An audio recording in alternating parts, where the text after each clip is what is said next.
Hello friends, welcome back to our YouTube channel. आज हम जो टॉपिक आपके लिए लाए हैं वो है इन्वेस्टमेंट लाइज। जो जनरली हम बिलीव कर लेते हैं, मान लेते हैं, अपनी इन्वेस्टमेंट जर्नी को उससे इम्पैक्ट करते हैं, लेकिन उनको कैसे हमें अवॉइड करना है वो हम आज इस वीडियो में सीखेंगे। तो चलिए वीडियो को शुरू करते हैं।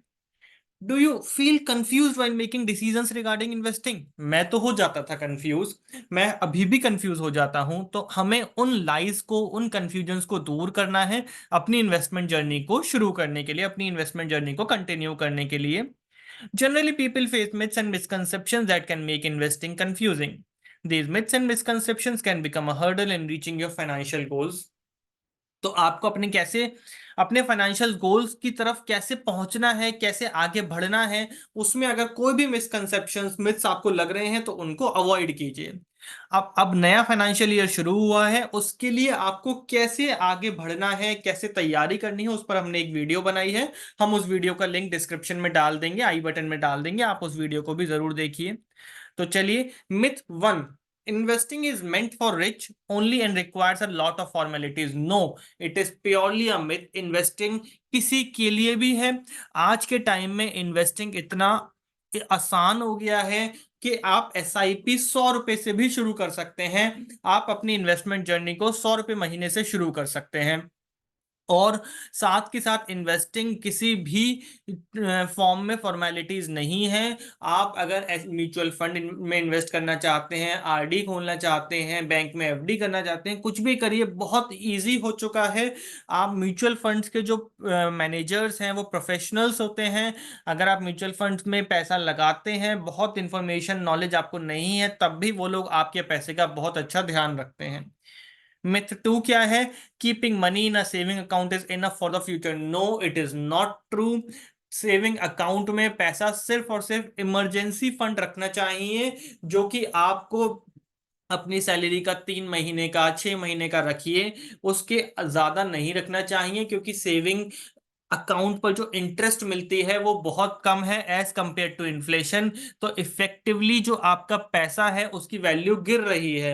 अगर इन्फ्लेशन 5% है और सेविंग अकाउंट पर इंटरेस्ट आपको 3% या 3.5% मिल रही है, तो आप 1 या 1.5% का लॉस कर रहे हैं। उसका मतलब आपका पैसा हर साल 1 या 1.5% से कम होता चला जा रहा है। तो अपने इन्वेस्टमेंट्स आप सेविंग का अकाउंट में मत रखिए। कहां पर रखिए? स्टॉक है, बॉन्ड्स है, रियल एस्टेट है, म्यूचुअल फंड से डाइवर्सिफाई कर सकते हैं आप अपने पोर्टफोलियो को। प्रोविडेंट फंड, मिथ 3 है: provident fund is sufficient at the time of retirement. No, it is not true. Provident fund एक अच्छा इन्वेस्टमेंट अपॉर्चुनिटी जरूर है, लेकिन प्रोविडेंट फंड आपकी लाइफ एक्सपेक्टेंसी जैसे जैसे बढ़ती जा रही है, आपको पूरी लाइफ ये सपोर्ट नहीं कर पाएगा। रिटायरमेंट पर जो पैसा मिलेगा उससे अगर आप ये सोचते हैं कि मैं अपनी आगे की लाइफ भी पूरी सरवाइव कर लूंगा उस पैसे से, तो ऐसा नहीं है। Provident fund alone can not be sufficient. हमने एक एग्जांपल लिया है कि अगर आप 30 साल में काम करना शुरू करते हैं, वर्किंग, अगर आप 30 साल में एम्प्लॉयड होते हैं और 50,000 रुपये महीने कमाते हैं, आपका अगर इन्फ्लेशन 5% भी है और लाइफ एक्सपेक्टेंसी 85 साल है, तो आपको 4 करोड़ रुपए चाहिए होंगे रिटायरमेंट पर प्रोविडेंट फंड से, जबकि प्रोविडेंट फंड आपको इस रेट से सिर्फ 2 ही करोड़ रुपए दे पाएगा। तो ये प्रोविडेंट फंड एक अच्छा ऑप्शन नहीं है आपकी पूरी प्लानिंग के लिए। हमने एक और ऑप्शन, क्या NPS को भी as a retirement scheme, retirement corpus इकट्ठा करने के लिए डिस्कस किया है एक दूसरी वीडियो में। उस वीडियो का लिंक हम डिस्क्रिप्शन में, आई बटन में दे देंगे, आप उस वीडियो को जाकर के जरूर देखिए। Perfect prediction is required to be a good investor. बहुत लोग क्या करते हैं कि मार्केट में प्रिडिक्शन लगा लगा के इंतजार करते रहते हैं कि अब मार्केट गिरेगा तब हम इन्वेस्ट करेंगे। ऐसा मत करिए। मार्केट को कभी भी कोई भी अच्छे से प्रिडिक्ट नहीं कर सकता, परफेक्टली प्रिडिक्ट नहीं कर सकता। तो आप अपनी इन्वेस्टमेंट जर्नी को कंसिस्टेंट रखिए।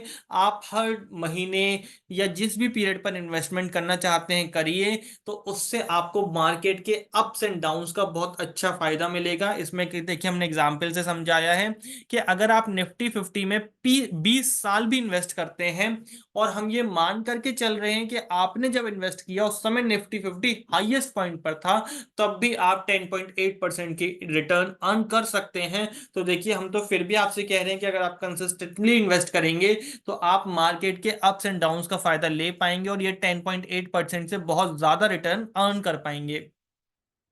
हमेशा लॉन्ग टर्म होराइजन के साथ इन्वेस्ट कीजिए और कंसिस्टेंटली इन्वेस्ट कीजिए। The more investment funds are better, no, it is not correct.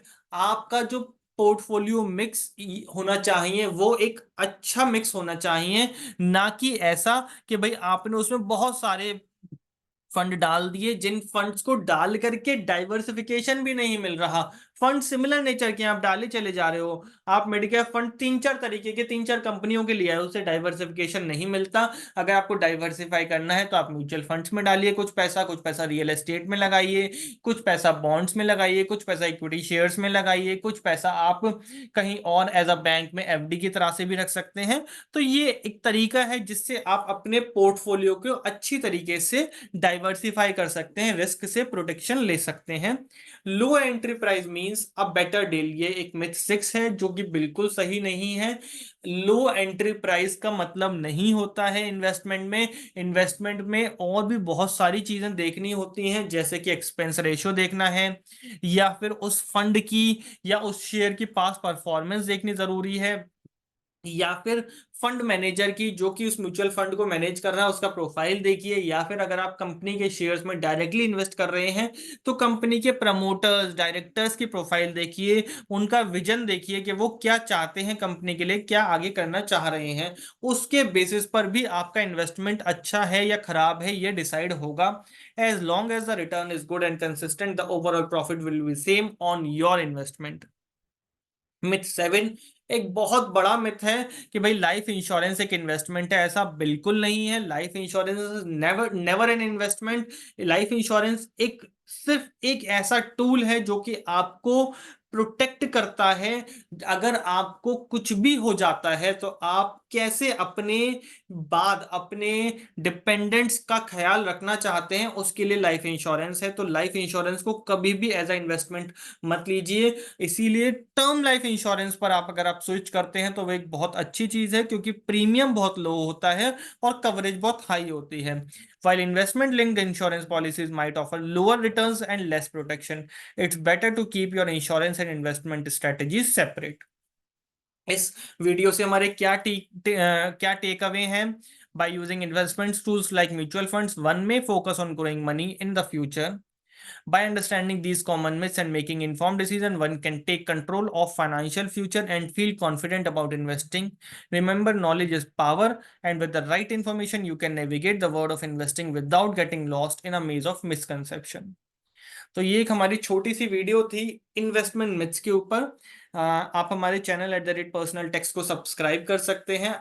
In videos का लिंक सबसे पहले पाने के लिए आप हमें कमेंट्स में बता सकते हैं कि आप हमसे और किन टॉपिक्स के ऊपर वीडियोस चाहते हैं। Happy investing, thank you very much.